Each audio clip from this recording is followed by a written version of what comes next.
आइए सुने बाल कहानी छह मूर्ख।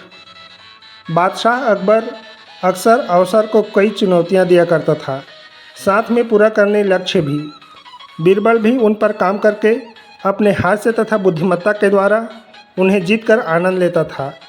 एक दिन अकबर ने बीरबल को आदेश दिया कि वह 1 महीने के भीतर अपने राज्य में रहने वाले 6 मूर्खों को ढूंढ कर लाए। बीरबल ने भी चुनौती स्वीकार कर ली और 6 मूर्खों को लाने निकल पड़ा।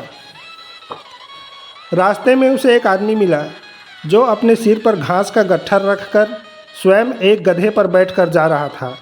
जब बीरबल ने उससे पूछा कि उसने गधे पर गट्ठर क्यों नहीं रखा, तो आदमी ने जवाब दिया, जी मेरा गधा पहले से ही मेरे वजन के उठा रहा है, मैं उस पर और भार डालना नहीं चाहता, इसलिए मैंने इसे अपने सिर पर रखा।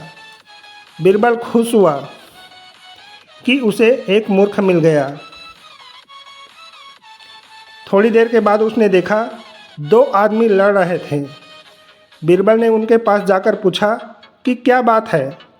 पहले आदमी ने कहा, यह आदमी कह रहा है कि वह अपने बाघ को मेरी गाय पर छोड़ेगा। बीरबल ने पूछा, तुम्हारी गाय कहाँ है?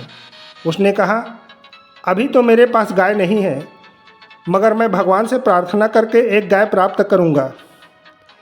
बीरबल ने दूसरे आदमी से पूछा, तुम्हारा बाघ कहाँ है?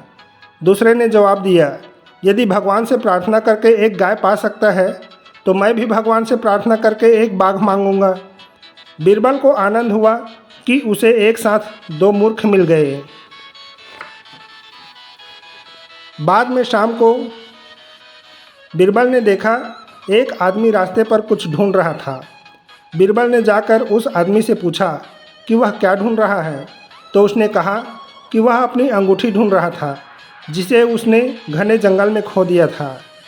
बीरबल ने उससे पूछा, तुमने अपनी अंगूठी घने जंगल में खोई है तो यहाँ क्यों ढूंढ रहे हो? उसने जवाब दिया, वहाँ अंधेरा है, दिखाई नहीं देता, इसलिए वह यहाँ चांदनी की रोशनी में अपनी अंगूठी ढूंढ रहा है। बीरबल ने हंसकर उसे भी अपने मूर्खों की सूची में डाल दिया। अगले दिन बीरबल उन चारों को लेकर अकबर के पास गया और बताया कि कल उन चारों ने जो जो किया था। उनकी बातें सुनकर अकबर अंदर ही अंदर मुस्कुराया और पूछा, मैंने 6 मूर्खों के बारे में पूछा था, ये तो 4 ही हुए, बाकी 2 कहाँ हैं? बीरबल ने अपने आप को तथा अकबर को दिखाकर कहा कि क्या हम दोनों मूर्ख नहीं हैं कि आपने मुझे ऐसा मूर्खतापूर्ण काम सौंपा और मैंने इसे स्वीकार कर लिया।